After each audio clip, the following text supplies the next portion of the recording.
Have you heard about the recent diplomatic spat between India and Canada? An unexpected fallout that has caused ripples in the international community. Just the other week, a controversy ignited between the two nations, the spark being an allegation made by none other than Canadian Prime Minister Justin Trudeau. The Prime Minister stated there could be potential involvement of Indian agents in the untimely demise of Khalistani extremist Hardeep Singh Nijjar. Nijjar, a Canadian citizen, was found dead in British Columbia on the 18th of June. This claim, as you can imagine, did not sit well with India. The Indian government strongly rejected Trudeau's allegations. From their perspective, these claims were nothing short of absurd and motivated. But the story doesn't end there. The diplomatic row between the two countries escalated further. In a move seen as retaliation, India expelled a senior Canadian diplomat. This was a mirror response to Ottawa's earlier expulsion of an Indian official over the case, a classic tit for tat, if you will. So, this diplomatic row between India and Canada, two nations that have generally enjoyed cordial relations, is now a hot topic. The international community has been watching closely as the story unfolds, witnessing the tension rise between the two countries. But let me remind you that this is not just about a single incident.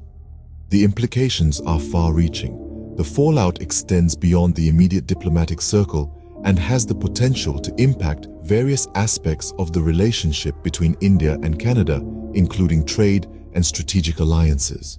Moreover, it's not just about these two countries. The ripple effect has the potential to disturb the equilibrium of the entire Indo-Pacific region and perhaps even the global order. So, this is how the diplomatic tussle started. The question now is, what could be the potential fallout of this escalating situation? The coming days will reveal how this diplomatic row will unfold and what it will mean for the future of the relationship between India and Canada, and indeed for the rest of the world. The first major casualty of this diplomatic scuffle? Trade. Trade, the lifeblood of international relations, is the first to bear the brunt of this diplomatic fallout between India and Canada. It seems that the allegations and counter-allegations have kneecapped the crucial negotiations for the Early Progress Trade Agreement, or EPTA, between the two nations. Earlier this month, both countries decided to hit the pause button on their trade talks. This is a significant move, considering that these negotiations were a pivotal part of Canada's Indo-Pacific strategy. The EPTA was seen as a critical stepping stone towards a larger comprehensive economic partnership agreement that would strengthen the trade ties between the two nations. It's a strategy that has now been derailed, at least for the time being. The impact doesn't stop there.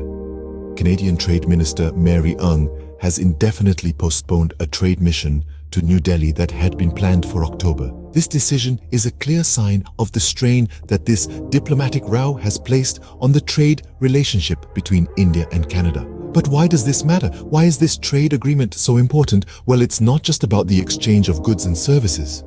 Trade agreements like the EPTA and the larger Comprehensive Economic Partnership Agreement are about fostering stronger ties, building trust, and creating a framework for future cooperation. They're about more than just numbers. They're about relationships. The derailment of these negotiations could have far-reaching implications for Canada's Indo-Pacific strategy. According to Xavier Delgado of the Wilson Institute, a chill in relations with India could hinder Canada's ability to join the network of Indo-Pacific institutions. Regional allies might be hesitant to upset the Modi government, and India itself could block Canadian membership in certain groups. In other words, this diplomatic dispute could have a ripple effect, impacting not only trade, but also Canada's strategic ambitions in the Indo-Pacific region. Trade, a crucial aspect of any bilateral relationship, has hit a roadblock. But is that all? Let's find out. Beyond trade, this diplomatic row could have far-reaching implications. As we delve deeper into this issue, it becomes clear that it's not just about trade, it's about influence, alliances, and the ability to navigate the complex network of Indo-Pacific institutions. Let's start with Canada. The rising tensions with India could be a significant roadblock for Canada's ambitions in the Indo-Pacific region.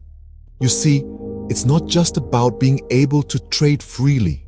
It's also about being part of the regional institutions that shape the policies, strategies, and power dynamics in this part of the world.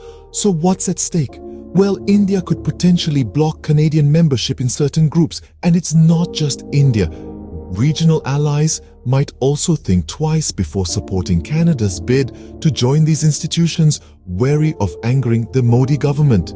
So, the fallout from this diplomatic row could limit Canada's ability to forge new alliances and expand its influence in the Indo-Pacific region. Now, let's consider India. With its strategic geographical location and rapidly growing economy, India carries a significant amount of clout in the region. It's a key player in the Indo-Pacific institutions, a fact that Ottawa is clearly aware of. The diplomatic row with Canada could further cement India's position, demonstrating its ability to influence decisions and shape the regional narrative. But it's not all one-sided.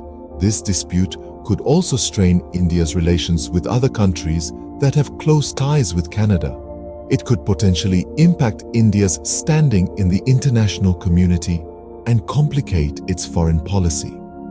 In conclusion, the diplomatic row between India and Canada is about more than just trade. It's about power, influence, and the ability to navigate the intricate network of relationships in the Indo-Pacific region. It's a complex web of interdependencies where every move can have ripple effects. Clearly, Canada stands to lose a lot. But is it the only one? Let's explore this further in the next scene. A dispute like this is never one-sided. India also has something to lose. Diplomatic rows have ripple effects. In this case, it's not just a matter of responding to allegations or expelling diplomats. No, the implications run deeper. It's about the potential stalling of the early progress trade agreement, a critical step towards a larger comprehensive economic partnership that was meant to bolster trade ties between India and Canada. Moreover, India's standing in the Indo-Pacific region could be affected. The dispute could raise eyebrows among regional allies and perhaps even cause some hesitance in their dealings with India. What's more, Canada's potential block from joining certain Indo-Pacific institutions due to this row could also reflect negatively on India, impacting its diplomatic relations in the region. So, a diplomatic row that began with allegations and expulsions has spiraled into a situation that could potentially impact not just India and Canada, but the broader Indo-Pacific region. Only time will tell how this plays out.